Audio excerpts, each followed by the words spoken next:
Bismillahirrahmanirrahim. Iqra bismi rabbikal ladzi khalaq. Efek daripada medsos ini luar biasa. Saya berapa kali bertemu dengan orang, depan mata saya sendiri, mereka menangis, masih muda-muda. Ucapan mereka kepada saya ini, terima kasih Ustaz. Saya mengikuti ceramah Ustaz di YouTube, saya mengikuti ceramah Ustaz di Instagram. Sampai pernah saya di Bandung turun dari sebuah masjid. Itu di masjid besar, Jami' pernah tablik akbar. Setelah jemaah bubar semua, saya keluar. Ada satu anak muda nunggu di tangga. Di bawah. Sekali saya turun. Begitu saya turun mau menuju kumpul, saya ke kanan, dia ke kanan. Saya kira dia kayak menghadang saya. Terus saya tanya, ada apa akhi? Langsung dia bilang sama saya, Ustaz, boleh nggak saya peluk Ustaz? Tentu ini laki-laki ya. Saya bilang, ya silakan. Begitu saya peluk dia, dia nangis terisak-isak. Terisak-isak kayak orang yang luar biasa nangis. Terseduh-seduh gitu ya. Terus saya tenang akhi, tenang. Kenapa? Dia bilang, Ustaz terima kasih. Dia. Saya berubah justru karena dengar ceramahnya Ustaz. Saya sendiri merinding pada saat itu. Subhanallah, saya tidak pernah kenal orang ini. Saya tidak pernah tahu dia. Bagaimana Allah Azza wa Jalla menyampaikan dari media yang ada ini, mempermudah untuk sampai kepada akhi yang jauh di Bandung sana. Lumayan dari sini, dari Jakarta bisa 2-3 jam ke sana naik mobil dengan adanya tol yang baru ya. Kalau dulu mungkin bisa 5-6 jam.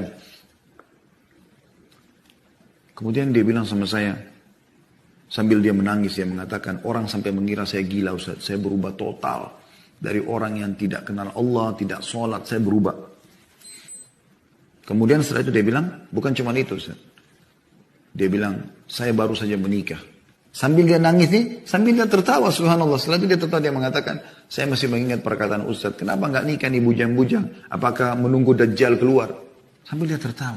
Saya pernah bercanda begitu di pengajian kepada para teman-teman yang belum menikah. Subhanallah, pengaruhnya luar biasa dan banyak sekali orang seperti itu. Saya pergi ke luar negeri, bolak-balik diundang oleh orang kita di Amerika, di Eropa, kemana-mana. Rata-rata semua mengatakan, saya dengar ceramah Ustaz, saya berubah, saya begini, saya begitu. Tanggapan komen-komen juga ada yang masuk. Dan netizen bagaimana mereka mendapatkan petunjuk. Subhanallah, berarti ini sebuah pelajaran dan ibrah teman-teman. Bahwasanya kita kalau menunggangi medsos ini, untuk kita menuntut ilmu kita dapat manfaat, untuk kita menyebarkan juga ilmu kita dapat manfaat. Berapa banyak orang yang berubah tanpa kita tahu. Subhanallah, itu jadi ajang pahala buat kita. Baik, saya akan tutup teman-teman dengan pentingnya beberapa langkah kalau Anda sudah punya medsos. Yang pertama, ikhlaskan niat karena Allah Subhanahu wa taala. Ikhlaskan niat. Karena niat memang ikhlas dalam segala hal harus penting, di nomor satukan. Karena kata Nabi SAW, Inna Allah la yaqbalu amalan illa ma kana khalisan liwajhi. Dalam hadits Abu Daud, ya, Allah tidak akan menerima amal kecuali yang ikhlas karenanya. Mulai mendaftarkan di medsos, di YouTube, di Instagram, dimanapun Anda coba mau menyebarkan sebuah kebaikan, maka ikhlaskan karena Allah Subhanahu wa taala. Bukan karena suruhan teman, bukan karena segala macam. Memang karena saya mau ini menjadi ajang pahala buat saya. Karena Anda sudah meninggal pun kalau itu bermanfaat, orang akan tetap nonton insya Allah.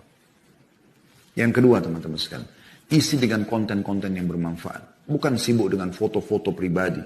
Ya. Sibuk menyebarkan berita-berita hadis, ya, ayat Al-Quran, dinukil perkataan salaf. Itu yang penuhi semua medsos Anda. Tidak usah yang lain. Nggak perlu yang lain. Ya. Ini penting teman-teman sekalian.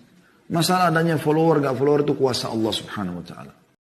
Bismillahirrahmanirrahim. Iqra bismi rabbikal ladzi khalaq.